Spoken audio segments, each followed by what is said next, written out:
Nedaudz parunāsim par smadzeņu bojājumiem un to veidiem. Lai smadzeņu bojājumus labāk saprastu, ir jāsaprot, kā lielā mērā ir iekārtotas smadzenes. Tātad mēs varam izšķirt ļoti rupji, varam izšķirt tā saucamās smadzeņu augstākās funkcijas. Tātad augstākās funkcijas ir spēja domāt, spēja runāt, spēja kustēties, miedarboties un tā tālāk. Un ir smadzeņu zemākās funkcijas, kuras mēs paši pa sevi ar savu gribu nekontrolējam. Tātad smadzenes ir tās, kas regulē sirdsdarbību, regulē elpošanu un regulē visus pārējos procesus, kas nodrošina tā saucamo homeostāzi, jeb iekšējās vides nemainību. Ja? Tātad asinsspiedienu regulē, dažādu orgānu funkcijas un tā tālāk, kas ir mūsu gribas neatkarīgas. Un runājot par smadzeņu bojājumiem, vienmēr ir runa par to, kur tad ir noticis tas bojājums, jo smadzeņu augstākās funkcijas atrodas smadzeņu puslodē, bet tā saucamās smadzeņu zemākās funkcijas, jeb kas nodrošina dzīvības funkcijas, atrodas vidussmadzenēs un iegarinās smadzenēs. Tātad tajā smadzeņu, arī smadzeņu anatomiski zemākajā daļā, tad puslodes atrodas visaugstāk un vidussmadzenes atrodas kaut kur zemāk. Un runājot par smadzeņu bojājumiem, ir jāsaprot, kur tad ir noticis bojājums. Ja smadzeņu bojājums ir skāris, piemēram, kreiso puslodi, kreisā smadzeņu puslode ir cilvēkam vadošā puslode. Runas centrs, runas uztveres centrs atrodas kreisā smadzeņu puslodē. Savukārt emocionālā puse ir atrodas vairāk labā smadzeņu puslodē.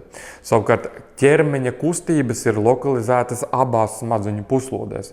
Piemēram, ķermeņa labo pusi kontrolē kreisā smadzeņu puslode un otrādi. Ķermeņa kreiso pusi kontrolē labā smadzeņu puslode. Tagad, kad mēs saprotam šīs galvenos principus, kā ir organizētas smadzenes un viņu funkcijas, mums ir vieglāk saprast, kas notiek katrā konkrētā situācijā.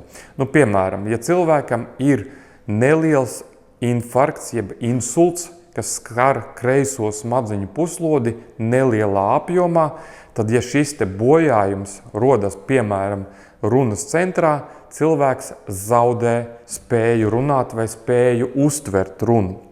Ja šis bojājums gadās kustību zonā, tad cilvēks zaudē spēju kustināt roku vai kāju vai abus divus pretējā puslodē. Piemēram, ja insults notiek kreisā pusē, tad cieš labā puse un otrādi. Savukārt, ja cilvēkam bojājums notiek smadzeņu stumbrā vai vidussmadzenēs tādas vai citas saslimšanas dēļ, tad var tikt apdraudētas arī cilvēka zemākās funkcijas, tātad tās, kas nodrošina dzīvības funkciju.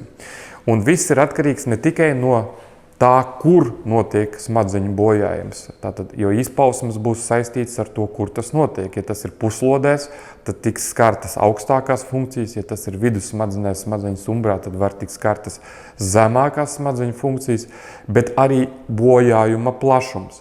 Tātad situācija, kad cilvēkam, piemēram, kreisā smadzeņu puslodē ir plaša smadzeņu bojājums, vai tas būtu insults vai asins izplūdums traumas rezultātā vai augsta asinsspiediena rezultātā izveidojas asins izplūdums smadzenēs, tad šis bojājums var būt arī ļoti plašs un skart visas vai lielāko daļu kreisās vai labās smadzeņu puslodes funkciju. Piemēram, ja plašs bojājums gadās kreisā smadzeņu puslodē, tad var tikt zaudēta gan spēja runāt, gan spēja uztvert, gan arī spēja kustināt labo ķermeņa pusi. Daudziem ir zināmas, kad cilvēku skar plašs insults, piemēram, kreisā smadzeņu puslodē, un cilvēks kļūst gulošs tādēļ, ka viņam ir paralizēta pilnībā labā smadzeņu puslode.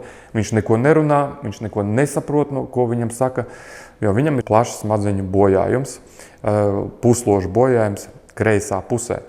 Un šāds cilvēks neapšaubām kļūst gulošs, bet neapšaubām tajā brīdī viņš ir dzīvs.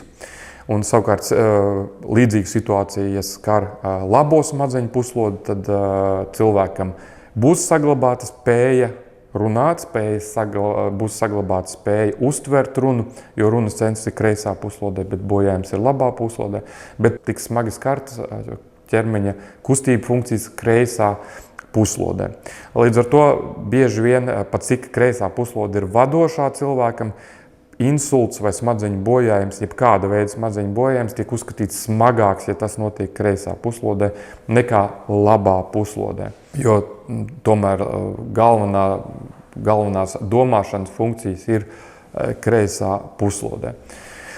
Savukārt, ja cilvēkam ir visu smadzeņu bojājums, tātad gan smadzenes ir bojātas, gan lielās smadzeņu puslodes, gan vidus smadzeņu stumbrs, tā ir vissmagākā situācija, kad cilvēks ir zaudējis gan augstākās funkcijas, gan zemākās funkcijas, un neapšaubām tāds cilvēks atrodas tajā brīdī, kad ir saslims reanimācijā, bezsamaņā, pie mākslīgā plaušu ventilācijas aparāta, un tālākais jau ir atkarīgs no tā, vai smadzenes ir gājušas bojā pilnībā, ja ir cilvēks nokļuvis smadzeņu nāves situācijā, vai ir zaudēta lielākā daļa smadzeņu funkciju, bet saglabājās tā saucamās zemākās funkcijas, kad cilvēks kļūst veģetatīvā stāvoklī, vai ir tikai daļējs smadzeņu funkciju bojājums, un šī situācija ir ar potenciālu uzlabojumu. Protams, ka situācija, kad ir pilnīgs smadzeņu funkciju zaudējums, to sauc par smadzeņu nāvi, un tas juridiski nozīmē, ka cilvēks faktiski ir miris, pat neskatoties to, ka viņš guļ reanimācijā, un viņam tiek nodrošināta plaušu ventilācija mākslīgi, viņam ir sirdsdarbība, bet smadzenes ir gājušas bojā, un šādu cilvēku atvienojot no aparātiem, viņš nomirst dažu minūšu laikā.